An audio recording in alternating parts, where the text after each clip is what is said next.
murmullo de voces, prolongado, tenso y sordo en su continuidad ondulante, que solo termina con el fin del día. A espacios casi regulares lo oyen palabras sueltas, carcajadas, herejías. Una recluida y que tiene una linda y fresca voz sin educada aquella edad es y, generosa, a todo grito. Por lo común, remata en una risa igualmente hermosa y plebeya. Las frases que dice las enlaza por hábito con alguna injuria que, cosa singular, no altera el claro timbre que rasga el aire. A la dueña de esta bonita voz la llaman aquí María Patas Verdes. Tras ella puede oírse a veces la fina, mesurada, aristocrática voz de la reverenda madre que ejerce allí su mandato. Después el murmullo se restablece y parece mecerse como la ligera marea de un lago salvaje. Sin embargo, se sabe que, súbita, cuando menos se le espera, la chamaca lanza su cantar de voz aguardentosa y envejecida. Canta con sumo empeño como si creyera que es necesario, pero, inopinadamente y sin transición, inicia extraños discursos histriónicos que se reciben con carcajadas estruendosas, y la arantútica estalla en el patio y parece desbordarlo. Alcanzado su éxito, debido casi exclusivamente a una manera jocosa de evocar el ser del sexo contrario, la chamaca vuelve a su canto y su voz, se diría que arranca del mismísimo sedimento alcohólico de su vida. Normalmente sale el viernes y la tarea en el domingo al amanecer perdidamente ebria. Cuando alguien hace una alusión un poco sorprendida respecto a su pronto regreso, responde en un tono satisfecho, alegre y un poquitín desafiante que a su casa no más llega. Pero aquí a la María López. Está encolerizada y, contumaz, enhebra un rosario de obscenidades cuya fluidez delata su uso cotidiano. En verdad, extraña el que no vacile nunca entre una y otra. Se excita con su propia rabia y amenaza a alguien. Esa amenaza se cumple repentinamente. Ella extrae, no se sabe de dónde, una jillete y abre la carne de aquella que despertó su furor. Se arma un revuelo endiablado, todas claman y gritan, acusan y defienden.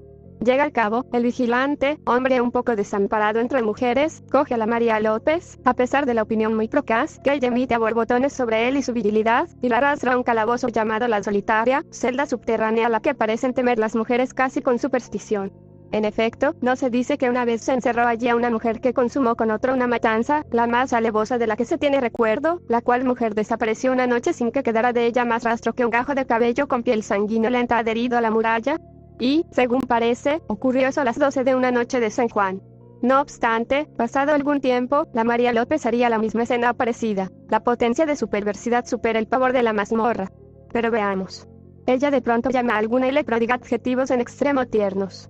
En su voz, que parece formarse en un punto preciso entre su nariz y su garganta, vibra, salaz, una secreta alegría, y entonces de un modo inequívoco se percibe que es lesbiana. Se piensa enseguida, con un cierto terror, que su sexualidad así dirigida debe tener expresiones casi bárbaras. Pero hay que reconocer que ella vive largos días apacibles, en los que su comportamiento linda en la bonomía. Estos han menudeado desde que a la reverenda madre, que no hallaba qué hacer con mujer tan bravía, se le ocurrió que quizá dándole alguna labor de responsabilidad reaccionaría en sus dormidos sentidos sociales. La madre se arriesgó, le entregó las llaves de no sé qué alacenas a su cuidado, y la María López adquirió cierta prestancia directriz que le impide incurrir en fechorías. Mas, Jail, de pronto todo echa a rodar. Su instinto de dependencia reflota y aquella que lo despertó empieza a pasarlo mal. La María López, una vez más, visita el calabozo. A veces llaman a una tal Olga Sanuesa. ¿Quién es? La María López. Estos son 2 de los 4 nombres que usa en la sociedad de Lampa. Un día, el esplendor fulgurante de un sol de invierno me llevó instintivamente a abrir la ventana. En el preciso instante de hacerlo, una voz de mujer casi adolescente atravesó la transparencia del aire. Transmitía una orden que ella descompuso textualmente así. Ya, dicen que vengan las que llegaron por hurto, robo, asesinato y otras cosíacas. Las curas que se queden. Sonreír fue inevitable. Yo no os conocía en mí, sonrisas temblorosas, muertas antes de nacer, y fue inevitable también recordar que allá, en el mundo de fuera, se hacen bromas y chanzas sobre aquellos mismos delitos, pero con una noción de ellos ajena y real. Acá se practica también la burla, más ruda, brutal, que cae sobre hechos ciertos, espantables en su impávida veracidad. Una vigilante grita: Juana Rojas, del patio de las guaguas. Ahí están ellas, las que llegaron grávidas o con la criatura, recién nacida, entre los brazos. Cayeron, primero a la llamada falaz del instinto y después en el delito a veces maligno, a veces o casi siempre hijo de la miseria. Una semana haría, quizá, desde mi llegada. Todavía alojaba en las camas de allá arriba. El pensamiento, entorpecido y fijo en una realidad inabordable, acudía lento a la percepción de los objetos y los seres. Aterida, miraba a través del vidrio, apenas cubierto de vieja pintura. Miraba así a rato sin ver, mas algo me desazonaba y bruscamente mis ojos definieron la figura de un niñito. Pequeñito, regordete, con ese cierto empaque de los niños pobres y sobrecargados de prendas heterogéneas, daba pasitos vacilantes. Ese niño se me entró en el alma, y, no sabiendo entonces ni ahora por qué, me eché de bruces a sollozar sordamente y como si mi entendimiento fuera excedido por algo. Mi corazón enloquecido hacía una mezcla alucinante, obscura e irracional con aquel niño chiquito que trataba de andar en una cárcel y el dolor que estallaba de ese corazón y quebraba las raíces de mi vida. Después, mucho después, enervado hasta el agotamiento el ánimo, sentada al borde de la cama, habría rogado que me trajeran a aquel niño si no hubiera sido yo una presa. Había, entonces, mirado por primera vez el patio de las guaguas. Las noches en un penal son profundamente silenciosas. Cada ciertas horas apenas turba la paz el andar del vigilante que hace la ronda nocturna. El paso y la quietud cae otra vez a plomo sobre los pabellones y los patios como una forma misteriosa de condena. Pero, alguna noche, con la agudeza del filo de una hoja cerrada, rasga el aire negro un grito inhumano, desgarrado y horrible. Uno empieza a sufrir, pero se queda quieta mientras el corazón pulsa acelerado. El silencio ha vuelto a cerrarse, siniestro. Pasados unos minutos, un nuevo grito, más espantable y penetrante aún, vuelve a herir la noche. De espaldas, palpitante, uno se pregunta qué ocurre, qué va a ocurrir, pero no osa moverse. Y un tercer clamor, como nacido de la entraña de una bestia que va a morir, atraviesa en horrible parábola el ámbito del presidio. Viene seguido de voces comunes, puertas que se abren y se cierran, andar de gente, pero el todo sujeto a una calma extraña. Uno quiere comprender y fuerza el cerebro para que comprenda. Las gentes siguen en su andar calmoso, se cierra de nuevo alguna puerta y, en un instante, alguien, una mujer como siempre, dice nítidamente a otra casi debajo de nuestras ventanas: viene ya la ambulancia. Parece que van a hacer mucho antes. En el mundo una mujer condenada a dar a luz un hijo. Cierta tarde, casi pegada a mi ventana, alguien llora. Su llanto tiene todavía las inflexiones del lloro de una niña. Acaba de llegar. Algunas se le acercan y tratan de saber qué tiene, pero ella continúa llorando. Le preguntan por qué ha venido y ella guarda silencio. Pero la voz de la María López dice desde más allá, informativa: intento de suicidio. La sangre escapa de mis labios y alcanzo a hacer un vivo movimiento de empezar a correr hacia ella y llegar allí y mirarla dentro de sus ojos.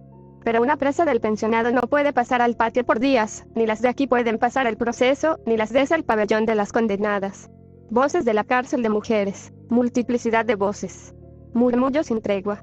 Gritos que se alzan, perdidos, para caer después, inútiles, en el pequeño mar murmurante que parece tragárselos.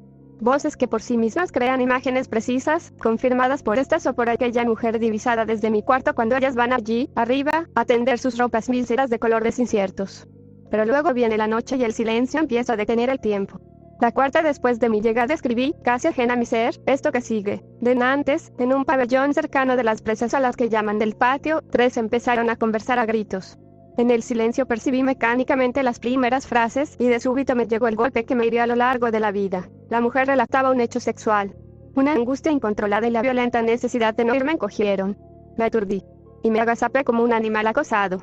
Mas, así encogida, olvidaba yo el propósito rígido, impávido, de aceptar todo el mal que venga. Entonces alcé el rostro pronto a aquella oleada cana y lesca. Y escuché. Y recibí en mí las risotadas lascivas y toda la obscenidad que daba el tono a esa voz que repetía las frases, que insistía en la imagen brutal, que reía aguda. Esa voz hablaba del sexo del hombre, lo exhibía con la más desnuda procacidad. Era el sexo espantoso, proclamado a gritos, escarnecido por el desprecio depravado, envilecido por la burla soez. Una orden autoritaria desde la distancia y sobrevino el silencio, y con él toda la visión de mi vida. ¿Mi vida, qué fue? Timidez, huida de la vulgaridad, temor del hombre, anhelo de un narcisismo que no hallé jamás. Soledad. Ahora recuerdo que después de aquello, tendida de espalda, yo tenía la frente húmeda, las manos endurecidas, la inteligencia degradada. Me tomaba por instantes la sensación enloquecedora de que, si me movía, me dolería toda la superficie de mi cuerpo y gritaría como si estuviera ciega en un páramo. Al amanecer, ¿fue verdad que unas manos que ya no existen cogieron las mías? Dios, ¿quién me tocó las manos? Desde entonces hay en mí no sé qué forma de inmunidad y de frío. En el patio de las guaguas ocurren también muchas cosas. Comúnmente las madres se pelean a causa de los chicos, que, por lo demás, no pasan nunca del año porque el reglamento lo prohíbe. Llegado a esta mayoría de edad, el niño debe irse. A veces, ¿a dónde? No se sabe. En el bullir humano esto importa poco. Un día se oía algo lejana una algarabía de gritos, improperios, llantos. Forzando el oído creí percibir que llamaban a nuestra Madre Superiora y a la Madre Anunciación. Hablaré después de la dulce Madre Anunciación y de su sonrisa cautivadora. Pasado mucho rato se sabe acá lo que ha ocurrido. 2 pequeños se fueron a las manos en una muy precoz reyerta. Las mamás acuden a separarlos y, entre una palabra y otra, en las que se insinúa que la razón en la desavenencia de aquellos asiste al hijo respectivo, ellas echan por tierra la amistad que hasta entonces se tenían. Las injurias toman un colorido violento hasta que, en un instante que nadie previó, la más furibunda, de un salto, coge de la cuna de su hijo el frasco del que éste bebe su leche diaria y lo parte en la frente de la otra. Un tajo diagonal hace saltar la sangre, la mujer cae desmayada, una joven madre de 17 años, despavorida, aprieta a su criatura contra sus pechos henchidos y nuestra madre, que ha llegado tarde, ordena llamar a la ambulancia.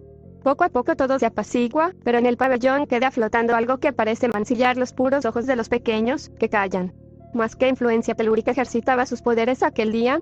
Porque cuando nuestra madre se retiraba a su escritorio, fue llamada a prisa desde el pabellón que se conoce con el denominativo, tan breve como terrible, del proceso. Allí, 3 mujeres reñían. Una de ellas tenía las ropas desgarradas, en tanto que otra ostentaba numerosos rasguños y la cabellera en indescriptible desorden. La tercera no presentaba huella alguna de que la hubieran tocado. Las razones de la lucha no lograban aclararse. Ellas hablaban poco y hacían alusiones esotéricas al origen de algo que pasaba de una a la otra con odio sordo. Fue inútil intentar establecer lo ocurrido. Pero de ello quedó un hecho cierto y un comentario vago. Una de las 3 fue a dar al calabozo. Las causas. El amor que no se atreve a decir su nombre.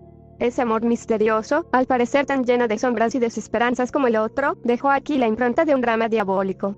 La protagonista es una mujer de belleza nada común, poseída por una pasión que cegó su mente hasta llevarla al acto macabro. Su nombre es Adelaida, y su historia, casi risueña en sus comienzos, es en síntesis, la siguiente. Robó desde niña.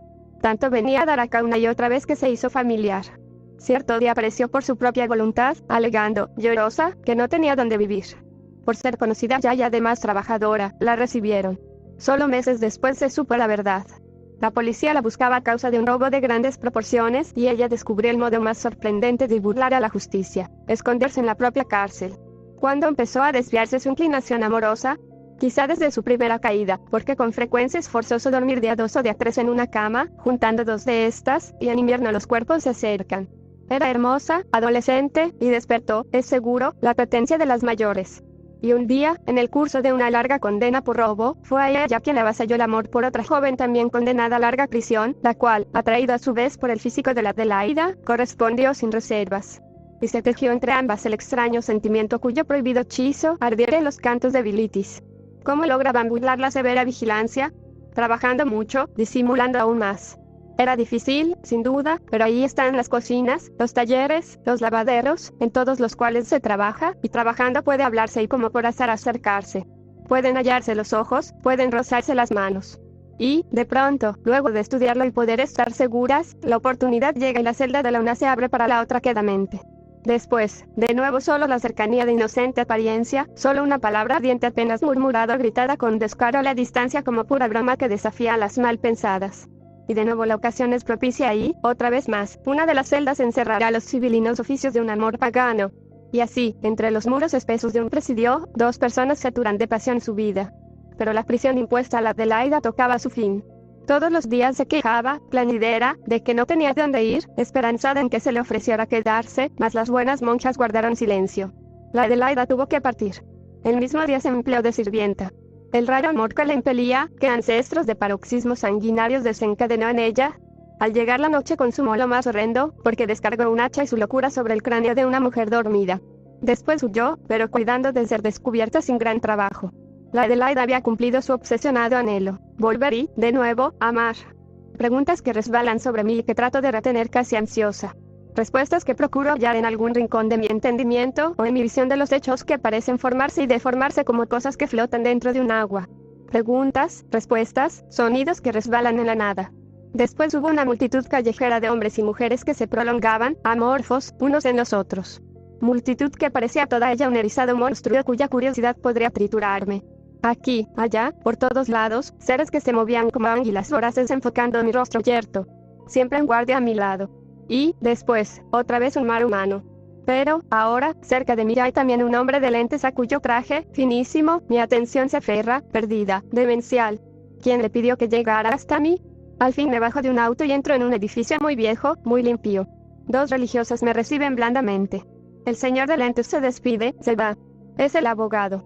Estoy en el presidio. Yo quería recordar en qué momento, desde la cama, observé por primera vez, consciente, los rasgos, los gestos, la cercanía leve de la Madre Anunciación.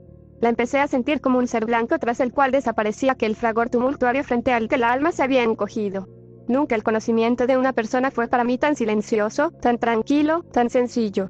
Y un día que siguió a una noche interminable, en que la infelicidad crecía sobre el tiempo y la muerte, ella se inclinó a hablarme. Y por primera vez la vi sonreír. Nada puede asemejarse tanto a la sensación imponderable de la luz.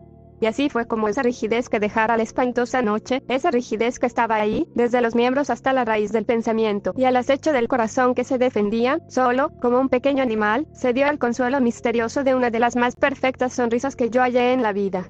Porque a veces ella me observaba, dulce y con una imperceptible sombra en su rostro.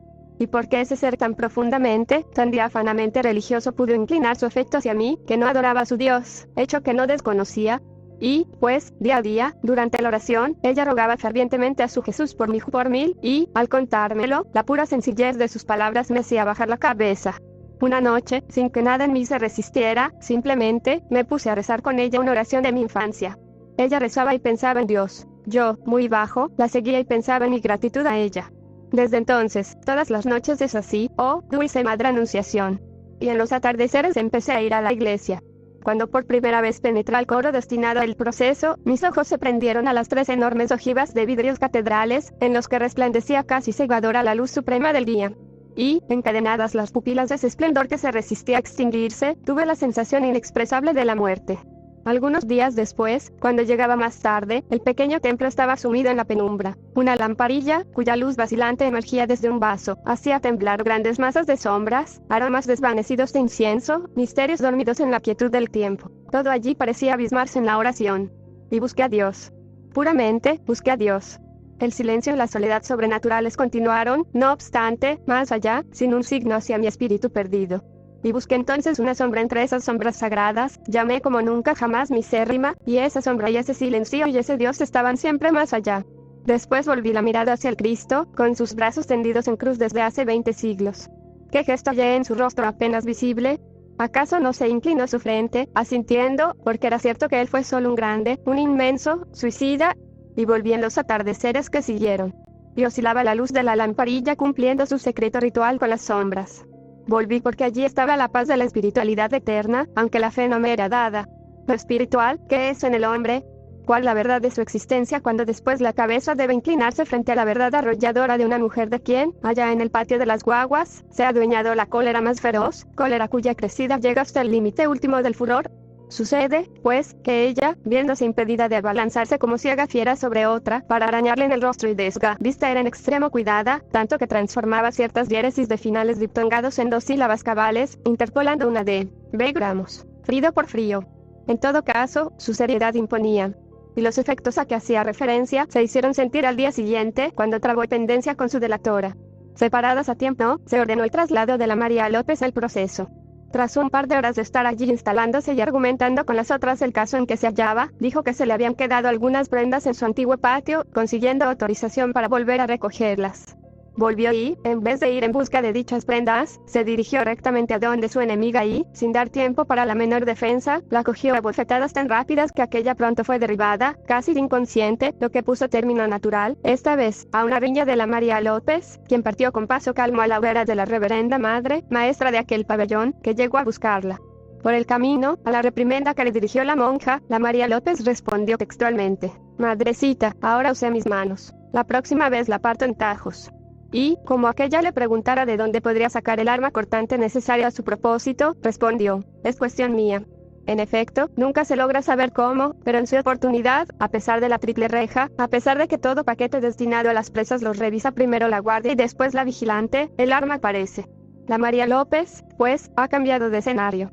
Pero no hay lugar para percatarse mucho de que está ahora más lejana porque otras que guardaban las distancias, tal vez por ella, ocupan el campo libre, y un día una singular conversación empezó así. Una mujer que se encontraba más cerca de mi cuarto, llamó a otra en tono quejoso para que la ayudara en algo, según deduzco, a extender unas ropas. La interpelada empezó a contestar desde lejos, primero imitando, es decir, remedando la voz de la otra y, enseguida, y a medida que se acercaba, adoptando su propio tono a la par que sus palabras, iban también cambiando desde el decir corriente hasta los más lujuriosos de nuestros. Tuve un indefinible temor de que pudieran irse a las manos ahí mismo, pero algo indeterminado en ese tono se apagaba ahí, en aquellas injurias que se volvían tanto más graves cuanto mayor era la sensualidad que el matiz de la voz les daba, conseguía en el primer instante dejar perpleja. Después, comprender no fue difícil. Sintiendo que empezaba a enrojecer, retrocedí hasta el fondo del cuarto. Entonces ese amor podía contener tanta sordidez como el otro amor cuando procrea sórdidamente. Oprimí con violencia las manos contra los oídos. ¿Y por qué? Porque estallaba yo en sollozos que ahogaba con los puños. 5 minutos después no había nadie cerca de mi ventana. Miré hacia el día, gris, casi oscuro. Porque en el mundo hay sujetos que se ponen a sufrir por lo que a otros les es connatural. Pero hay también las que aman al hombre, más justamente al hombre que no debieron amar. Se dice que en el pabellón de las condenadas pena una mujer que cargó sobre sí sola toda la culpa de un delito consumado con su hombre. Largos años de cárcel. Como consecuencia, el hombre se buscó a otra. Sin embargo, muy opuesta es la idiosincrasia de la Ofelia, mujer de baja estatura, que sustenta, a gritos, entre otras, la singular teoría de que cuando ocurre un robo debe castigarse, por cretina, a la víctima. En la Ofelia todo rasgo, en particular su nariz, tiende a achatarse, pero su ánimo es levantado y definida su pasión por la libertad y por el hombre. 5 veces ha huido. En una de esas fugas la atraparon en cacería. La guardia, formada solo por 6 hombres, lo advirtió a tiempo, mas ella se escapaba precisamente por donde, a causa de las muchas puertas que era necesario violar, nadie vigilaba. Se deslizó a la calle, pero al empezar a correr la vieron. La mujer corría como una liebre, y la distancia que puso entre ella y los hombres, obligó a estos a hacer descargas. Una bala le dio en un muslo, pero siguió corriendo. Bruscamente, cayó. Condujeron de nuevo a la Ofelia a la prisión. Pero ella asegura, alzando despreciativa la menguada barbilla, que la próxima vez no han de cogerla, porque el caso es que por ningún motivo está dispuesta a cumplir su pena, 15 años y un día. A su juicio, cualquiera mente bien puesta comprenderá con facilidad que no se pasa tal número de años, así como así, lejos del hombre. Parece que desde hace mucho rato lucho pesadamente por no despertar a causa de que alguien canta.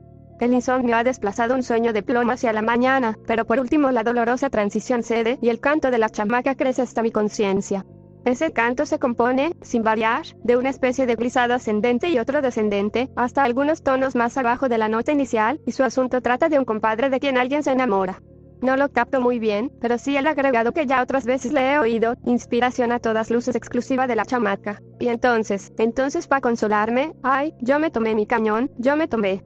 Me parece que mi ignorancia es grande respecto de ciertas voces que animan el calor de mi país. Me llevó varios días comprender que, a la chamaca, lo que se conoce por una caña de vino, le suena a ella como cosa mezquina, ridícula y cursi. El término que se compadece con sus ideales en ese asunto es un cañón de vino. De ahí su estribillo. Durante largas horas la chamaca es casi cumplida en sus expresiones. Solo de vez en cuando parecen asaltarla agudos recuerdos de sus compañeros, que, como ella, viven en transeante vaco, y entonces la ternura descompone su lenguaje, pero los acentos de su voz vinosa preservan no se sabe qué candidez natural invulnerable. Ignoraba yo otra expresión que a veces atraviesa el patio de un cabo al otro, ya como afrenta, ya a modo de simple y despreocupado apelativo. Patinadoras. Quizá la ofante si no caí en la acepción del caso. La María Patas Verdes viene aquí por patinadora. Mujer joven, rubia, casi bonita, ligeramente maciza, su voz se ajusta a su físico. Hace muy poco pude verla por vía no corriente. 2 o 3 mujeres la alzaron, sin más trámite, por las piernas para que alcanzara el borde de la tapia que divide el patio por días, con su pasillo de acceso, y el patiezuelo del pensionado al que da mi ventana. Apareció su cabeza rubia, su redonda cara fresca y su gesto de chico audaz para gritarle a otra, que partía al juzgado, un mensaje del todo incomprensible para el profano. De pronto las que la sostenían, le advirtieron entre risas y viva excitación que venía la vigilante que, por lo tanto, la soltarían, cosa que hicieron antes de que la María Patas Verdes tocara el suelo. Cómo cayó no lo supe, pero la risa ahogada de sus compañeras se fue extendiendo por el patio como una ola amplia y solapada a la que el temor y el espontáneo encubrir a las culpables ponía sordina. Dado el oficio de la María Patas Verdes, estuve imaginando que aquel recado contenido en palabras, cuyo sentido recto era evidentemente torcido, hasta formar una clave de uso personal, tendría por destino a algún hombre que se interesó por ella más allá del puro encuentro fortuito, y que podría quizá interceder en favor de su libertad. Mas, cosa extraña, pocos días después oí decir que se amonestaba severamente a la Rosa, mujer que venía al pensionado a servir la comida, porque llevaba y traía cartas escandalosas entre la María Patas Verdes y la fresia del pabellón de las condenadas. De ese hecho contradictorio surgía, clara, una conclusión: ella es, pues, ambidextra. Pero todo esto parece rozarla puramente en la epidermis. La pasión no habita en ella. Me paseaba esperando a que la religiosa viniera a buscarme para ir a la iglesia, al lugar denominado coro, separado de la nave central que se abre al público para las misas por una reja estrechamente cuadriculada desde el techo hasta el suelo y de lado a lado. Ahí, tras ella, se es lo que se es. La mujer presidió. Me paseaba, pues, y esperaba. Deseaba ir, recordando esa paz y esas resonancias que parecen dormir en los templos solitarios. La luz del día de invierno empezaba a decrecer con rapidez. De pronto dos voces que, según me pareció, pedían autorización para subir al corredor, a retirar unas ropas que se habían quedado tendidas. Había observado ya que llegada esa hora nadie puede subir allí. Después supe que estaba prohibido. De ahí el permiso ahora. Los pasos de las mujeres se acercaron y, al llegar frente a mi ventana, que estaba entreabierta, yo a mi vez llegaba a ella en mi paseo. Miré. Las mujeres se detuvieron, pero no descolgaban ropa alguna. Estaban muy juntas y hablaban secretamente. Casi un miedo me cogió y una especie de pudor de que pudiera ocurrir algo que yo desconocía o de que se tratara de algo íntimo de ellas. De pronto una se inclinó, alzó un poco la falda y extrajo algo, al parecer, del rollo de su media. Después, ¿qué hicieron con tanta rapidez y que provocó un breve y apagado quejido de la que no se había movido? Solo vi que untaban sus diestras, que al separarlas estaban rojas de sangre y que sin lugar a dudas pronunciaban palabras sacramentales de un juramento inviolable. ¿Se besaron luego? No sé. La luz abandonaba durante segundos el patio y solo vi sus cabezas fugazmente juntas. Desde abajo la autoritaria voz de alguien gritó un nombre. Las mujeres se separaron y a su vez la hermana me llamó. Cuando me senté en el banco del coro, advertí que, asustada, mi respiración tenía algo anhelante. Al rato mi pensamiento se quedó indiferente y fijo en el gran ventanal donde se desvanecía un día más. Unos segundos después de haberlas oído, capté mi nombre y el de un lugar aciago, pronunciados por voces extrañas. Estaba recostada en la cama y por centésima vez releía una carta. Miré hacia la ventana entreabierta zorándome tardíamente. Arriba, en el corredor, con las cabezas juntas en racimo, 4 o 5 mujeres me miraban, 8 o 10 ojos me devoraban. El conocido dolor me turbó y sin atreverme a cerrar la ventana, echándome atrás, pude ocultar mi rostro. Hablaban, pero no llegaba a mí con claridad lo que decían. Después percibí entre ellas una voz que, con evidente intención de que yo la oyera y en poderosos términos, reprochaba a las otras su curiosidad y las invitaba con ruda viveza a que abandonaran su puesto de observación. Unos pasos en desbande me indicaron que se resolvían a hacerlo, y, lentamente, siempre oculto el rostro, cerré la ventana. Cuando volví a mi posición primera mi ánimo se enervó hasta el más grande extremo. ¿Sería, pues, siempre así? Y como no, si aún antes huía yo de los seres. Sin embargo, reproduciendo ante mis ojos aquel racimo de cabezas, observé de pronto un hecho. Ninguna de esas mujeres reía. Y, entonces, como un ser ínfimo, les estuve reconocida por eso. Siquiera por eso. En la brevedad sorpresiva de unos minutos fugaces el sol del ocaso enriqueció de oros los harapos que allá arriba desmayaban vergonzantes. A lo largo de la baranda interminable se ennoblecieron los matices de toda forma mísera. Los ojos fascinados estuvieron mirando. Después se bajaron los párpados sobre el corazón turbado. ¿Qué hiciste de la vida? La mujer miró primeramente a un lado y otro y, acercándose, me preguntó con sigilo y aire de trascendencia si sabía yo lo que había ocurrido. Yo no lo sabía. Ella sospechaba, de seguro, esa ignorancia, porque en el acto se puso a contarme los hechos, de los cuales estaba vedado hablar, pero de los que, por lo mismo, se hablaba sotavoce de un confín a otro del penal. Una mujer encarcelada desde hacía 8 meses acababa de abortar de 3. La sorpresa me tomó, como tal vez tomara a las demás, pero mi interlocutora la había superado, pues añadió que ella sabía bien que el autor de aquello era fulano el vigilante, que muchas veces hacía turno de noche en el cuarto de la guardia, que quedaba cerca de la celda anexa al pabellón de las guaguas y en aquella celda, por el azar de las cosas, dormía transitoriamente la Regina. Lo que ocurrió fue simple. La Regina es regularmente parecida, pero dueña del enigma de la sugestión. Ante este y olvidado de las tremendas consecuencias, cayó el vigilante y desde entonces ambos se aislaron en una profunda animalidad cuyas leyes primigenias atraviesan impávidas las conquistas del hombre. Pocos días después se abría sumario secreto. Y en el futuro, salvo cuando las pendencias entre los reos requieren las fuerzas masculinas, ningún vigilante podrá entrar en los recintos que constituyen propiamente la cárcel de mujeres. El primer día que lo percibí tuve una tan extraña sensación, que durante un instante llegué a concebir que aquello estaba iniciándose en mi cerebro obscurecido por una sombra besánica. Quise apretar mis oídos, pero la continuidad misma del fenómeno impuso su realidad indiferente a mi pasmo. Lo que oía era el eco de un sencillo y habitual hecho, que se desarrollaba en un lugar reservado expresamente para su realización. Era un día de visita. Las presas acuden a un locutorio, que separa a las mujeres de sus visitantes a través de una triple reja cuya trama decrece desde unas 2 pulgadas la primera hasta el medio centímetro la última. Allí las van llamando por grupos, de acuerdo con la cavidad del recinto, y entonces empieza una charla que a los pocos segundos se convierte en un pandemonium, ya que cada cual, para hacerse oír por su interlocutor, necesita elevar la voz, esfuerzo oral que tiene por origen tanto el hecho de que conversan todos al unísono como el hábito de hablar a gritos que afecta al pueblo, a lo que se añade la distancia que entre visitadas y visitantes pone la triple reja. Cada cuarto de hora más o menos un silbato pone fin a las entrevistas y una nueva redada de mujeres invade el locutorio e inicia inmediatamente a gritos, con quienes las esperan, algunos de los cuales reconfortáronse ya con el eterno líquido, el mismo galimatías de efectos insensatos. Es verdad que al comprender ya el simple hecho de qué se trata, un súbito rapto de risa acudió a los músculos de mi rostro, mas, Dios mío, por primera vez en mi vida tuve miedo de que un reír semejante arrastrara mi voluntad a las convulsiones de la histeria. Fue en aquellos primeros días de mi llegada. En el sopor de las horas, estas flotaban como desprendidas del tiempo. En algún momento la voz tartamudeante de una mujer violentamente irritada rompió el murmullo del patio.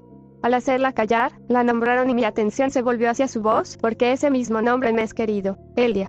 ¿Qué decía? Al comprobarlo, instintivamente me llevé las manos a la cara, que se inmovilizó de asombro. Con un lenguaje llevado al más agudo grado de la injuria, insultaba a las religiosas concibiendo las visiones más peregrinas respecto a secretos contactos que ellas tendrían con los sacerdotes. La imaginación de aquella mujer tenía reservas de una riqueza difícil de emular y su tartajeo provenía, más que de una torpeza natural, de que su insatisfacción con ciertas expresiones la ponía en busca de otras, cuyo poder ofensivo diera idea más cabal de las pecaminosas relaciones en que incurrían ambas hermandades religiosas. El murmullo de voces que había ido creciendo tomó cierta pesadez insólita, en la cual se advertía inconfundible el descontento. Como quiera que sea, a su manera, es cierto, las mujeres respetan y aún dan su afecto a las religiosas, cuya dura labor no dejan de adivinar. Y aquello no estaba gustándoles. La agitación crecía y el nombre de la Elia iba repitiéndose hasta el confín del patio.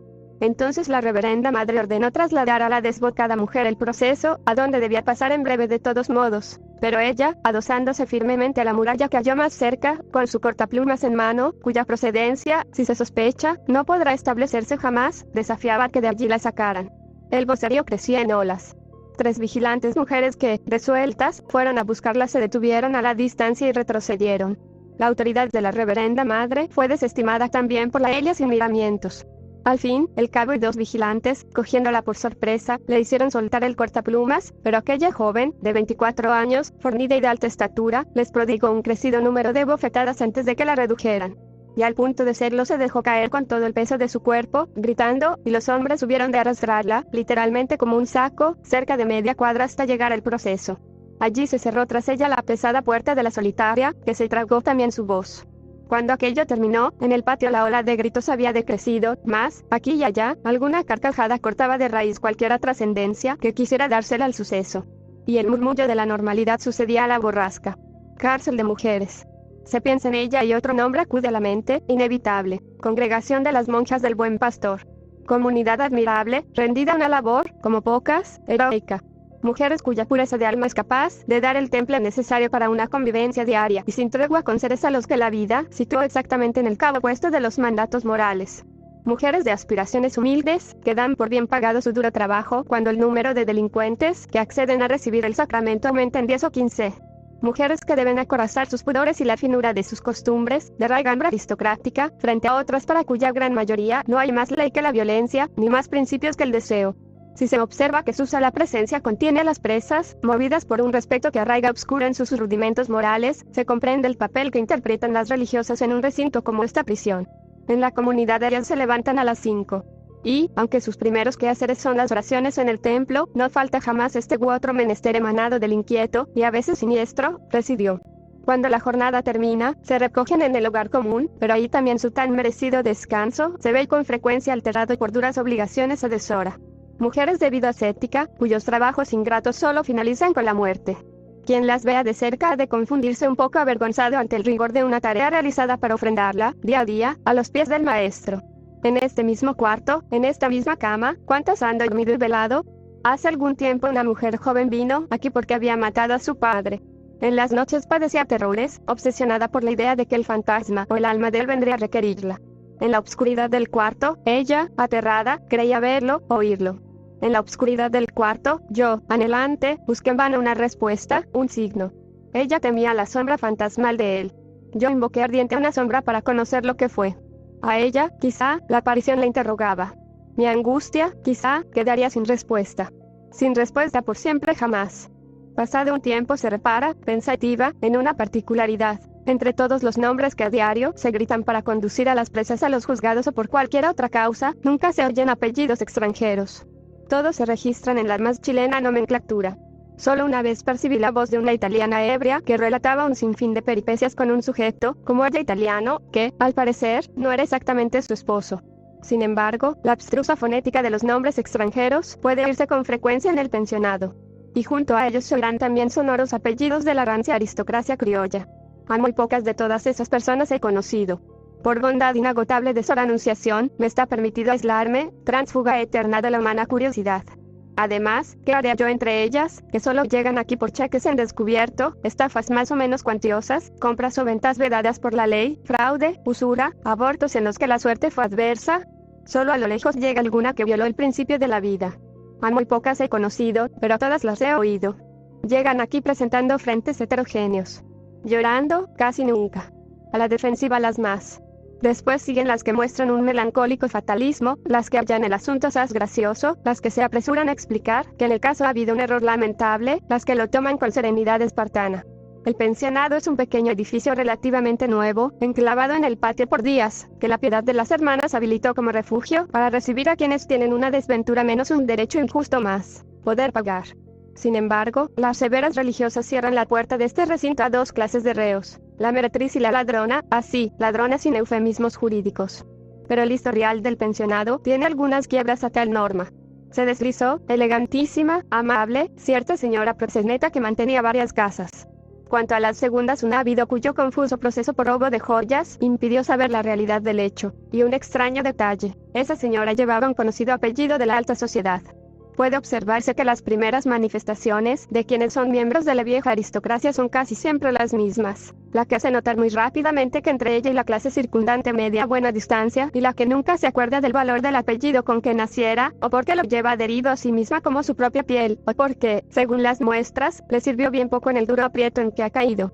Pero, pasados un par de días, todas arriban a un acuerdo claro que plantean las ya antiguas. Están en la cárcel y, a decir verdad, ninguna llegó aquí a causa, precisamente, de no haber hecho nada. Por tanto, ciertos ramigos van sobrando. Esto despeja mucho el clima, y gracias a ello nacen amistades que, incluso, se prolongan más allá de estos muros. Y así, a la mesa común se sienta la que, pese a sus desvíos, muestra la finura señorial e innata de sus modales junto a la buena comerciante que sorbe, sonora y entusiasta, la sopa. Y durante largos días la cordialidad reina entre todas. Mas, de pronto, las palabras se tornan duras, el tono de las voces airado, y a los rostros asoma la irritación. ¿Qué ocurre? Nada de hecho, mucho en los ánimos, porque vienen las horas de desaliento, la honda nostalgia de la libertad, la incertidumbre de una sentencia, el aplazamiento de una excarcelación, el recuerdo de los hijos. Y tal o cual antipatía más o menos leve se hace trascendente, y lo que hizo aquella, en sí de poco alcance, es vituperado por esta cual si en verdad fuera una mala acción. El dividirse en grupos es inherente a toda sociedad humana, pequeña o grande. Y este pensionado no es una excepción, sino arquetipo de esa tendencia disgregante. Ya iniciada una guerrilla sorda, estalla a veces porque sí, y después porque en verdad una hace a la otra alguna jugada perversa.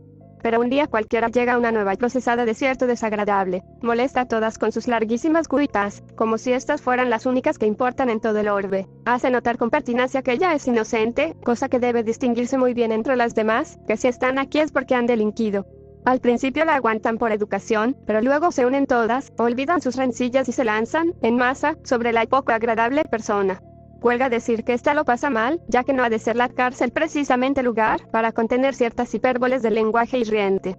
Cuando por primera vez me percaté de que dentro del pensionado se producían rencillas, murmuraciones y malquerencias, me desconcerté en gran manera.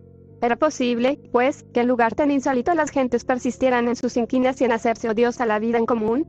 Así era, a pesar de todo, y, si se mira en su más simple sentido, es la vida de cada cual que aquí continúa su gran aventura, esa que empezó al nacer y que un día resolverá la muerte. Mi primer contacto con el ambiente fue como sigue. Me paseaba, perdido el pensamiento, obstinado siempre en una misma visión. De improviso alguien golpeó, una pensionista apareció en la puerta y se acercó a hablarme sobre unas prendas de mi uso que habían desaparecido. La escuché con deferencia y traté de convencerla de que el hecho no importaba en absoluto, pero ella me oía poco, hasta que, sin contenerse ya más, entró de lleno en lo que de verdad la atraía. Ella estaba segura de que aquellas prendas habían sido sustraídas por una señora X, a la que ella, por otra parte, no quería juzgar mal. Tal vez fuera cierto que no quería, pero la fuerza de su aversión podía muchísimo más que su buen deseo, cosa fácil de notar, puesto que entró con suma rapidez en detalles que infamaban a la otra. La oía con cierto aturdimiento. Ignoro si en mis ojos se traslucían mi angustia y mi desaliento, pero el caso fue que en un instante dado los suyos parpadearon, terminó de golpe su acusación, en la que parecía haberse ido placiendo sin percatarse ella misma, y, sonriéndome con una tirantez que puso entre ambas un algo muy incómodo, abandonó la habitación. Llevaba un aire que acusaba con evidencia su opinión de que era yo un ente apocado y hasta imbécil. Cuando ella desapareció, un encogimiento me apoyó, en efecto, y quizá, sí, un principio de imbecilidad nubló mis ojos agotados por el espanto hacia todo. Y poco a poco empecé a conocer el laberíntico camino de algunas estafas. Hubo casos en que, aún desde aquí, esas señoras continuaban el fraude. Al saberlo, el asombro me hizo preguntarme desconcertada cómo persistían así, pregunta que envolvía a una censura, y sentí bruscamente que me apartaba de la zona moral que les era propia, más, bruscamente también, enrojecí. Si calificaba la moral de ellas, yo. Lo que ellas hacían, cómo era la nada sopesado frente a que ellas transgredían solo el derecho de propiedad. Yo, ¿qué hice? Entonces comencé a no calificar a nadie ni a nada, especialmente después de un día en que llegó una mujer de origen extranjero. Se le dijo que, de acuerdo con lo usual, había que esperar a la reverenda madre, ausente en ese momento, para su admisión, a lo que ella contestó, enfática: no he matado a nadie ni traigo armas. Cierta señora, ya habituada a esas cosas, le respondió: lo que usted haya hecho, aquí no nos interesa. En todo caso debe esperar a la madre. Desde acá, yo oía. Poco más tarde, procurando dominar el temblor de mi voz, pregunté a alguien que entró en mi cuarto lo que aquella señora había hecho, y la respuesta, indiferente, fue: falsificó un cheque. Me tendí en la cama con profunda fatiga. El vivir es raro. Yo no falsificaría jamás un cheque, pero ella no cegará la vida de nadie. Con el correr de los días comprobé que la actitud pasiva frente a las acciones del prójimo era prudente y justa. El estricto contrapeso de los valores morales, ¿quién podría fijarlo? Conocí a algunas personas que, no obstante la magnitud de la estafa cometida, eran no solo excelentes, sino bondadosas. En no pocas de ellas encontré un generoso respeto a mi deseo de aislamiento. Mas, como es muy lógico, no lo hallé en otras. Cierta mujer de clase alta se ocultó una noche en el descanso de la escalera, esperando a que terminara yo el baño semanal al que cada presa pensionista tiene derecho, para verme salir. Otras dos se dieron cuenta y, hablándome a través de una segunda puerta, me advirtieron que apagarían las luces y se pondrían delante de mí para burlar a la curiosa. Así lo hicieron y, como consecuencia, aquella señora me tomó ojeriza. Segura estoy de que, si hubiera conocido el terror indominable que la curiosidad de aquel humano mar callejero dejó en mi espíritu, habría comprendido. Creyó presunción de importancia lo que era simple desdicha. Era eso. Simple desdicha de un mal que desde siempre estuvo y de cuya crisis el alma convalece apenas. ¿Curará jamás? Cuando por razones diversas llegan hasta esta cárcel grupos de gentes, muy raras son las que olvidan preguntar por aquella que soy. Un día, un oficial con una mujer se instalaron, sonriendo, frente a la puerta del pensionado con el aire de quienes declaran: aquí nos estaremos hasta que la veamos. ¿A quién? A mí, animal de feria. Ese día, ya oscurecido, la madre Anunciación me llevó hasta el pequeño templo, desde cuya puerta ella siempre se devuelve silenciosa. Penetró al coro y me quedé de pie entre las sombras. El daño de aquella curiosidad no quería desaparecer. La luz de la lamparilla vacilaba dentro de su vaso. Sumida en la penumbra sagrada y destacando sus contornos contra la enorme reja, mis ojos fatigados hallaron la cruz. Sobre la cabeza vencida del Cristo, casi luminoso, se distinguía el INRI milenario.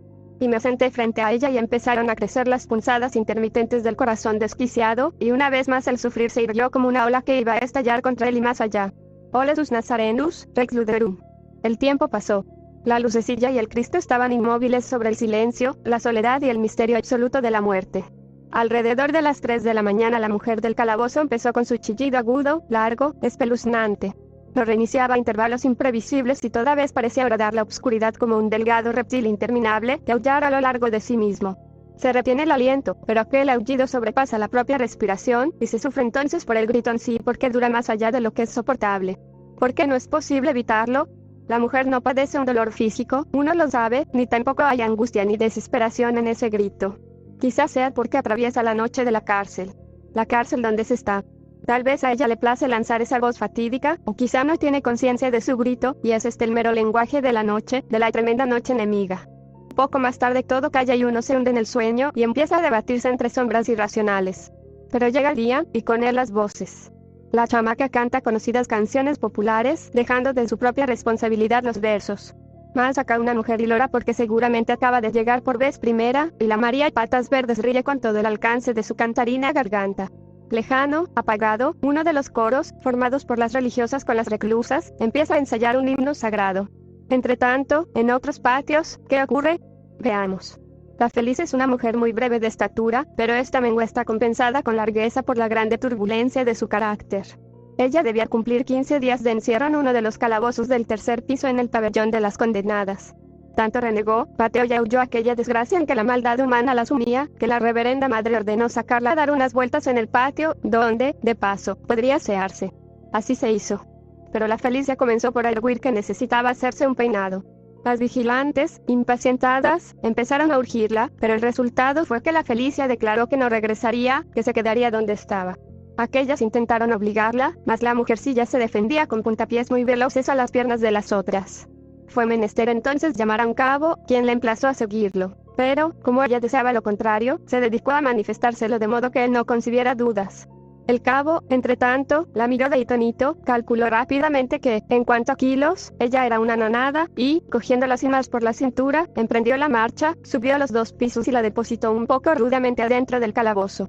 Por el camino ya había pataleado al modo de un insecto vuelto al revés, clamando sin parar que la llevaban para matarla, y, aunque las carcajadas rebotaban desde el patio a los talleres, los alaridos de la mujer expandían algo siniestro que, a su vez, rebotaba en los muros.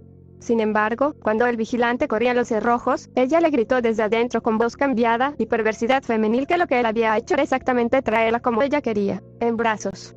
Enseguida lo cubrió de burlas tremendamente deshonestas. Pero el cabo parece cultivar una disciplina espartana. Y el correr de la vida carcelaria continúa como una resaca que golpea desapacible. Y, pasado un tiempo, acá, de pronto, la de los chillidos de la noche recomienza. Son en verdad ingratos esos chillidos, tanto que, de golpe, la chamaca le hace callar acompañando su emplazamiento de una grosa injuria, pero en el acto vuelve a cantar. La María Patas Verdes ordena su turno, a la de los chillidos, que se calle, pero en vez de la injuria le dice viejita en un tonillo de veras injurioso. Tras ella un desorden de voces muy vastas reclaman. Como consecuencia de tales demandas y previos a un corto silencio casi socarrón, los alaridos se dejan oír más silbantes y agudos, cual si la autora hubiera recibido vivos ruegos para emitirlos superados. Uno ya no duda, ella pone en juego su amor propio en la malignidad de su grito así como otros perfeccionan un oficio. Y aún no han tocado los aullidos a su fin cuando una joven mujer chifla penetrante, en 2 tiempos, a la manera de los hombres, porque, al parecer, atraviesa el patio alguna criatura agraciada. Por fin el murmullo medio va arrasando la atmósfera. Pero esta forma de silencio no impera largo tiempo, debido a que alguien, que según las apariencias acaba de hacer un descubrimiento, desde el otro extremo del patio llama a la María Patas Verdes en tono jocundo. G. Mariol. La mujer de más acá torna a llorar, y allá, donde el patio termina, brota el hiloro de un niño, en tanto una triple muy vacilante, que va como a la saga de la melodía que entona, pretende emular a la chamaca. Voces. Frases cualesquiera u obscenidades quemantes. Gran fondo de voces. Cacofonía zumbona y doliente, sombrío y herético responso a las ilusiones que han muerto. Una mañana festo, dicho por una mujer a otra en el patio. Esa que llegó ahí fue la que mató a la chica. Cierto es que lo dijo como una cosa que no le producía gran admiración, casi diría que no la admiraba en absoluto. Poco después tuve oportunidad de preguntar por aquella nueva encarcelada y me respondieron que estaba ahí muy fresca. Y, pues, yo, desde que oí comentar su llegada, desde que supe que ella estaba ahí a pocos metros, presentí que la angustia iba a sobrevenir una vez más. Y al atardecer yo zozobraba en ella. Sin embargo, pasado un tiempo, cuya medida ignoro, me di cuenta, con rara claridad, de que esa angustia había sido promovida por la intuición penetrante y honda de que algo, que tenía que ver solo con la vida del sentimiento, me separaba de aquella mujer de un modo neto. No la condición social, ni siquiera la distancia de 2 intelectualidades polarizadas, sino la diferencia pura del mundo de las emociones. Entonces, como movida por la propia extenuación y con una voluntad fría, casi espantable de saber y desentrañar lo que fue, empecé, por la vez milésima, esa búsqueda. Aunque sin orden, atraía hacia mí las escenas, los detalles, las palabras, el rasgo, un gesto, el acontecer del propio instante, los posibles orígenes que encerrara el período que precedió y la relación misteriosa que pudiera tener aún el vivir de ahora, el que siguió. Por ejemplo, porque cuando, 2 días después, me percaté de que el terrible hecho sería pasto de la voracidad pública, me cogió la ansiedad de que él no fuera tocado por ninguna sombra. Tal vez porque no había para mí hechos delineados y cabales, y mi infelicidad estaba aparte de las razones naturales que aquella buscó. Sí, yo supe que él quería casarse con alguien solo cuando el juez me preguntó si por eso lo había matado. Yo desconocía ese hecho como desconocía todos los otros con los que el buen sentido procuraba justificarme entre quienes se movieron ansiosos en mi ayuda. Sabía que había cegado su existencia por una crisis que él provocó, pero cuyos elementos profundos venían de un pasado más lejano o, más bien, estaban ellos como un centro absorbente de mi sino. O quizá permanecían situados en el tiempo, a la espera, aun antes de venir yo a la vida. Porque cuando él estaba sentado allí, en el último instante, frente a mí, lleno de su vida, yo sentía, escuchaba que el corazón me palpitaba dentro de mis sienes, que iba a ocurrir y que ningún poder sobrevendría para evitarlo. ¿Qué iba a ocurrir? ¿Qué? ¿Quién comprenderá que ese saber que iba a ocurrir era a la vez como ciego, sin saber la demás, porque lo sentía él en todo ese instante como prosiguiendo a mi lado, como si después él fuera un contemplador ajeno, es decir, Dios mío, mi acto era también su actor? Yo inclino la cabeza y acepto que esto sea por todos rechazado. Pero es necesario saber que todo esto es solo una fase, porque hubo instantes muy extraños, los instantes que precedieron. La mañana en que él fue a comunicarme la muerte de quien lo dejaba libre para unirse a mí, o sea 1 mes y 22 días antes, ocurrió que en el momento en que hablaba, el aparato de radio transmitía una música coincidente hasta lo supersticioso y absurdo, es decir, la marcha nupcial de Mendelssohn. Ambos la percibimos y ambos callamos, pero en la fracción de un instante me cogió la angustia de que aquella música entraba en la muerte o emergía desde ella. Y, cuando, horas después, él hablaba de la vida y de esa música anunciadora de un porvenir común, yo en mí ya había resuelto que esas nupcias no se consumarían. Así fue que sobre ello escribí a cierto amigo apócrifo, porque todo el bien que él pudiera darme no alcanzaría a desplazar la espantosa miseria moral que el matrimonio llega a infiltrar en los seres. Además, estaba aquella muerta para mí desconocida, y cuyo verdadero papel en la vida de ellos se me aparece cada vez más ajeno a juicio. Era posible hablar de una nueva vida cuando aún ella no estaba sepultada, cuando aún la tierra no separaba su forma humana, definitivamente, de los que seguían vivos buscando la vida. Sí, algo no estaba bien, deberíamos haber puesto una zona de silencio entre su muerte y nuestro vivir, ese vivir que busca, obstinado, el placer en eterna fuga. ¿Acaso no había buscado ella también su placer, el cual le fue negado? Y le había sido negado por medio de un instrumento preciso, él. Sobrevino entonces algo sin nombre, una lucha silenciosa en lo profundo y de hecho en la periferia. Allí estaba él con la fija idea del matrimonio, y acá estaba yo con mi terror por este. El ruego absurdo empezó a brotar de mis labios. Dejar las cosas como estaban. Nunca he logrado saber hasta dónde un hombre se siente herido cuando al ofrecer su nombre los rechazan.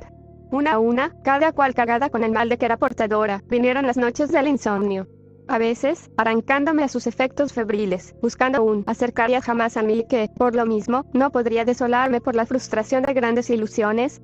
Sin embargo, el ser del hombre no logra estarse sin rodear de alguna ilusión toda cosa, y yo, sin percatarme, puse ilusión en la legitimidad de la sencillez de él, es decir, de esa inferioridad suya que en cierta forma lo hacía superior al mundo demoníaco de la inteligencia. Su frente abierta, su mirada franca, su simpatía intrascendente, llegaron a ser tan necesarias a mi vida y casi el único lazo entre ella y el mundo externo. Y viene un recuerdo. En el Hotel Miramar, de Viña, existe una piscina formada entre rocas que llena y desagua el propio mar. En cierta época del año, si se baja hasta ahí, cuando cae el anochecer, se halla un espectáculo cuya belleza entra en la memoria para siempre. Descendí con él lentamente en zigzag, y nos quedamos de pie junto a aquella piscina, mirando el obscuro crepúsculo en la lejanía.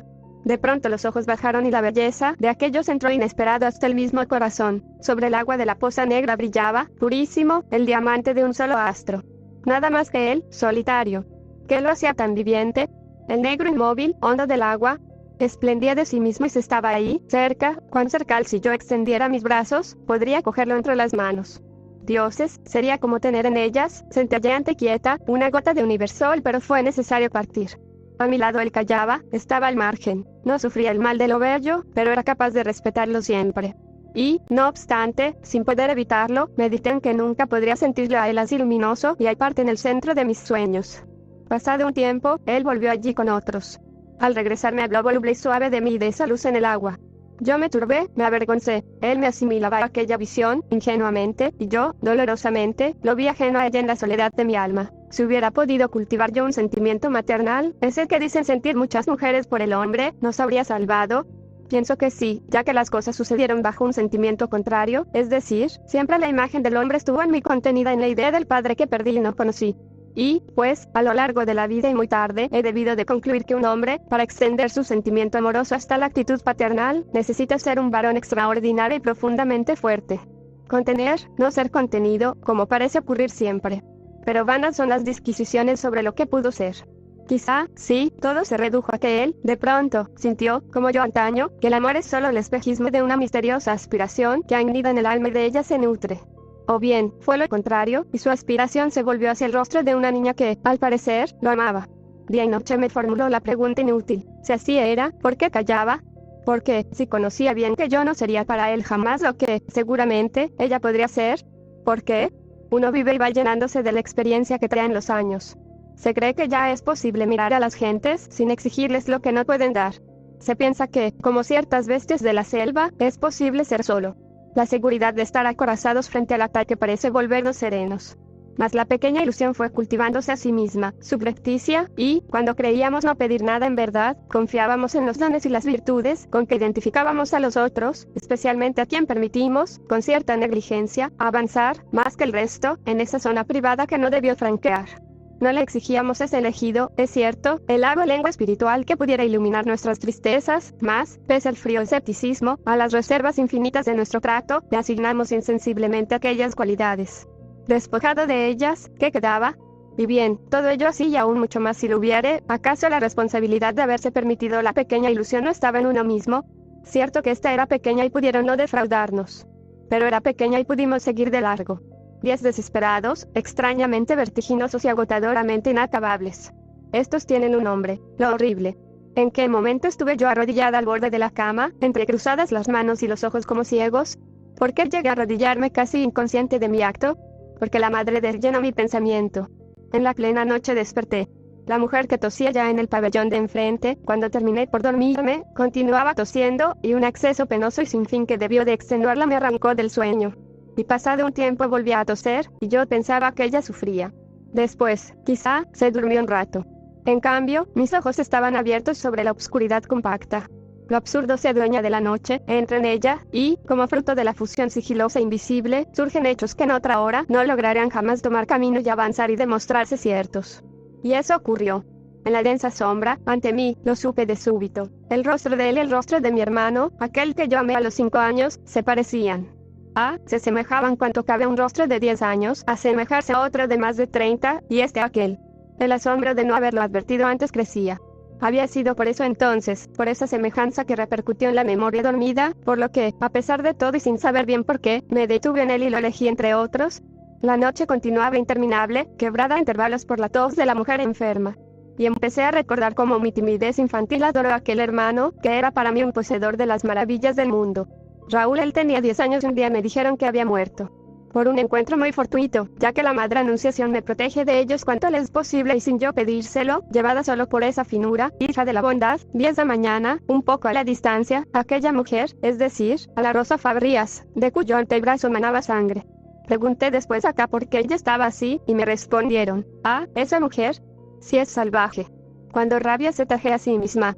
No llegué a espantarme demasiado porque aquí uno termina por tomar las cosas con calma.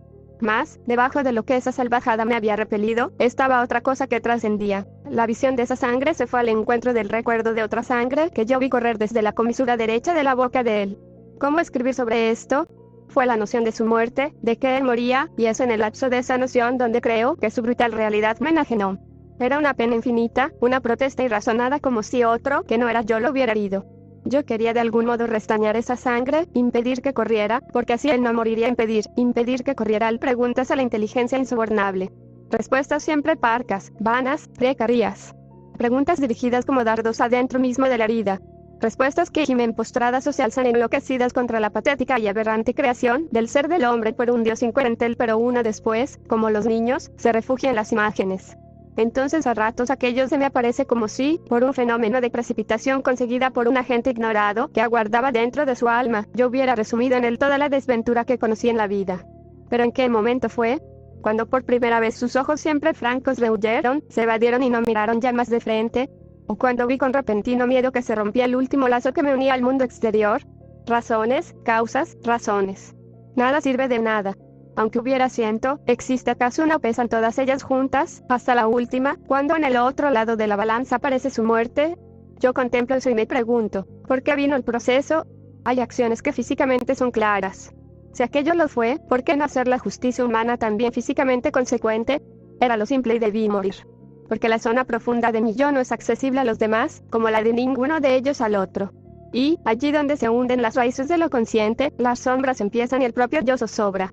Mas, aquí donde el corazón debe penar solitario, busqué la humildad, la bondad, la aceptación pasiva de resoluciones ajenas, la dominación del orgullo y de la enfermiza reserva de mi índole frente a 2 médicos, a 4, a 6. El humilde asentimiento a la petición de exámenes que pretendían ubicar el origen de mi acto, exámenes cuyo solo recuerdo me estremece hasta la raíz de los cabellos. La represión casi insostenible frente a 2 médicos más que examinaban mi cuerpo, medían mis miembros, anotaban los diferentes grados de pigmento de mi piel, es decir, humillación de aquella, en mí, terrible altivez, la de mi cuerpo. Sin embargo, al tercer día, cuando salía de allí sintiendo la derrota a la que había sometido toda mi individualidad, mientras cruzaba el espacio entre las 2 puertas que es necesario pasar para llegar a la calle, tuve la profunda percepción de que todo estaba perdido, que todo era inútil, incluso que ese humillarme era algo así como una pobre candidez humana frente al misterio irredimible de la muerte. Pero, un tiempo después, el más extraño de los amigos me habló largamente de la humildad. La abordaba él como una actitud de serenidad frente a las cosas todas, no como una ofrenda para compensar, frente a sí mismo, un hecho. Y, pues, esa actitud a la que él aludía es la única paz que a veces alcanza hasta el espíritu sombrío. Miraba, desde hacía algunos segundos, una flor que, aunque menguada, lucía casi riente entre el oscuro verde de la mata. Esta es un cardenal que crece como puede en el patiesuelo al que da mi ventana. Involuntaria y rápida, mi vista se dirigió hacia arriba. 2 mujeres jóvenes me miraban con la más viva curiosidad. Y yo, con mi incontenible gesto esquivo, retrocedí en el acto, ya fuera del radio de su vista off que le decía una a la otra. ¿La viste? Sentadas cerca de ellas, en el suelo del corredor, había un numeroso grupo de mujeres que desde acá no alcancé a ver y que supongo que se incorporaron, porque una dijo, con voz madura y ruda, exactamente estas palabras. Bueno, ¿y qué la miran tanto? Pa' lo que hizo. Lo que es yo, mataba a todos los hombres juntos. Otra contestó con voz aún más cascada, algo relativo a que Dios no permite matar a la gente, a lo que una de más allá gritó que eso dependía de lo que a uno le hacían. Tuve la impresión de que discutían, en voz tan alta, con el fin, significativo por ambas partes, de que yo oyera, discusión que subió de punto, ya que hablaban todas a la vez. Desde que empezaron, en las arterias se me aceleró el ritmo de los latidos, y no sé qué forma extraña de temor desesperado me fue envolviendo. Trataba de pensar que yo exageraba el hecho, pero, a medida que esa discusión crecía en razones llenas de la lógica simple, directa y cínica de esas personas, algunas de ellas embrutecidas ya por el alcohol, y otras, muy jóvenes, que parecían como impulsadas por quizá qué visión apasionante, iba yo experimentando el deseo absurdo de estrechar en mis brazos todo aquello, los hechos, su muerte, mi llanto, su nombre y el mío, y sustraerlo a esas voces y a otras, que tal vez rodaban por las calles. Algo que ya había observado en mí, haciéndose vivo, se manifestó en toda su lógica. Me hieren cuando me defienden y excusan mi acción, y me hieren cuando me atacan por ella. Sin ruido y pegada a la muralla, conseguí cerrar la ventana. Me tendí en la cama y durante un rato tuve la sensación inexpresable de ser yo un puro animal entre las gentes. Después, no sé, ni siquiera me percaté de cuando cesaron de oírse las voces allá arriba. Casi con un resentimiento que no sabía a qué dirigirse pensaba por qué tuve que escuchar eso precisamente ahora que desde la mañana había estado presente un hecho en mi pensamiento. Hoy hace 6 meses que, estando frente a él, sobrevino la muerte, la frívola muerte que entre los dos eligió como ciega. Estábamos frente a frente, y yo, que nunca supe vivir, quedé sujeta a la vida. Y él, que tan cabal se daba a ella, que nada sabía de ese otro modo de morir que tienen algunos, cayó. Cruzo las manos y me digo que fui yo quien volvió hacia la muerte. Yo, que levanté un arma mortal y, en vez de aniquilarme, yo hice morirle entonces, y una vez más inclino la cabeza y acepto que lo que sigue sea impugnado, viene el recuerdo de un movimiento preciso, de un acto físico por sí mismo, de un ademán desconocido a mi alma. Tú buscas y te oprimes las sienes y clamas. Luego te cansas, te quedas vacía y parece que no va a importarte ya más. Después, al menor toque, vuelves a empezar, a buscar, a interrogar con los labios helados. ¿Por qué? ¿Por qué? Urgida por la misma ansiedad, tú quieres ayudar a esa pregunta, darle algún descanso, y, aun sintiendo que todo cae a plomo alrededor de ella, murmuras, es que algo monstruoso alienta en mi ser. Y empiezas a repetir esta respuesta porque, en todo caso, es menos espantosa que dejar esa pregunta consumirse como un hilo de agua en la ardiente sequedad del pensamiento. Algo monstruoso alienta en mi ser. Esto es una verdad porque arranca de la visión misma de tu acto, de esa visión que a veces te coge de golpe, repentina y brutal, y te sobrepasa. Todo ante ella es poquedad, futileza, miseria, todo. Tu angustia, tu monstruosidad, también tu fatiga y tu muerte. Sin embargo, allá en el fondo de ti, está tu vencido corazón mirando. Este sabe, sin aspavientos, que el mal no participaba de la naturaleza de tu ser. Sabe eso y tantas cosas. Sabe también que aquello no debió venir, porque era entonces cuando, precisamente, el ser desolado pedía que esa vida de él se quedara un poco cerca de la vida ya enferma de uno. Que se quedara como estaba, simple y amable lazo entre el mundo real y el que dentro de ti perecía, quedó. 2 días antes salí a la calle a 3 cosas que entre sí poco tenían de común en su apariencia: a comprar un remedio, a averiguar cuándo podría partir en tren a Mendoza, ya que mi proyecto comprendía el viaje a Buenos Aires por tierra, para conocer la cordillera y la pampa, y para comprar una pistola o revólver, si lo hallaba. Llegué a la farmacia de la esquina de Moneda con Matías Cousiño. El remedio no estaba. Vi al frente un depósito de armas nacionales, pero pensé que la oficina de ferrocarriles podrían cerrarla temprano y llegué hasta allí. El tren salía 3 días después, a las 6 horas. Empecé a calcular si alcanzaría a prepararme. Pensé que podría ir hasta esa ciudad y volver, para alejarme de él, pero entonces me dije que para eso bastaría irse a Viña, aunque se aleja uno de verdad solo cuando sale del país. Entretanto regresé al depósito. Allí me mostraron varios modelos y me enseñaron su manejo. Me parecieron caros para estar fabricados acá. Pregunté al empleado si no tenía usados y contestó que no. Salí. Recordé que había armerías a la vuelta. La posesión del arma tenía para mí tan pronto una razón como otra, y a la vez todas ellas. En Europa, en algún lugar se podría realizar eso por fin, de una vez. Sí, yo venía sobrando demasiado ya entre la gente. O quizá ahora, pronto, pero con él, junto a él, porque no podría volver a resistir ese mirar que huía, esos ojos que se evadían, que ocultaban que... No lo sabía. Todo eso se borraría. También iba a servirme como pequeño escudero. En mis viajes llegué a veces a pueblecillos inciertos, en los que hallaba hoteles donde caían gentes de torcido aspecto. Y vuelta a pensar en el viaje, en las islas, en los pescadores, en el alma de Chopin, en la Cartuja. Todo esto tenía cierto desvarío. Mas son muchas las veces en la vida que uno desvaría si nada ocurre. Encontré una pequeña pistola y pagué por ella un precio alto. Cuando volví a casa la miré un momento con un desinterés muy raro. Me pareció una mala compra, en la cual había invertido demasiado. En Europa, seguramente, la habría hallado por la mitad. La guardé en un cajón. Al día siguiente la olvidé y solo en la noche pensé en ella. La cogí y admiré su pequeñez pensando que era adecuada para una mujer. De pronto sentí de un modo casi físico que todo, la muerte, el viaje, los ojos de él, me hastiaban hasta la médula. Tengo de estos 2 días cierta confusión. No recuerdo si fue el día de la compra o el siguiente cuando tuve a 2 amigos tomando el té en casa. Solo sé que uno de ellos estuvo los 2 días, porque con él pensaba llegar a Francia y Ibiza. Nos encontraríamos en Buenos Aires. Tengo otra amnesia, no puedo acordarme de si la compra la hice en la mañana o en la tarde. Tal vez esto se deba a que recién ocurrido aquello no recordé para nada que había comprado el arma hacía poco. ¿Qué podía importar a una mente que giraba, casi hasta la demencia, en torno a un solo hecho? Puede también que yo le restara trascendencia a esa compra porque había tenido ya 2 o 3 revólveres en mi vida, y desde mi viaje a Lima venía pensando en adquirir uno. Sin embargo, a quienes me juzgan parece importarles. Pienso en ello, recuerdo sus destinos sucesivos que yo le daba ahí, en la perplejidad de mi espíritu, he aceptado ya pasivamente lo que a ellos les parezca. Aún más, cuando, por primera vez, me hicieron pensar detenidamente en esa compra, reflotó un recuerdo que puso su nota extraña y fatídica sobre ella. Hace alrededor de 6 años. Un portero de mi oficina fue a ofrecerme un revólver usado. Era muy fino y valía entonces varios miles. En el momento no los tenían. El hombre estaba urgido y se lo vendió a otro. Me quedé con un renovado deseo de tener uno. 10 después leí un aviso de venta en el diario. Resolví ir a verlo, pero, cuando salía de la oficina, pensé que no entendía de armas y podría comprar quizá qué. Tenía yo 400 compañeros hombres, de modo que decidí pedir a alguno que me acompañara. En ese momento entró él a mi oficina, precisamente él. Lo conocía muy poco y lo había destacado del resto solo porque era amigo de un amigo mío. Le pregunté si entendía y respondió que, aunque no mucho, podría ayudarme. Solicitó permiso para salir y fuimos allí. En el camino observé ciertos rasgos de su rostro en los que antes no había reparado. El revólver no servía, era muy grande y, además, sencillamente su manejo estaba fuera del alcance de mis fuerzas. Regresamos. Al despedirme noté algo apenas perceptible en su mirar, pero, la verdad, ese algo aparece con tal frecuencia en los ojos de los hombres jóvenes que, confieso, lo olvidé totalmente. Y ahora, en la noche de una cárcel, con el pensamiento abismado de asombro, yo me pregunto qué juego tortuoso, solapado y burlón se trae a veces la vida. Yo tenía 400 compañeros masculinos, porque entró él en el instante en que iba yo a enviar por aquel o el de más allá, a quienes conocía mucho más que a él. Entró él. Con él salí exclusivamente a ver un arma. Él la tuvo en sus manos. Él la descalificó.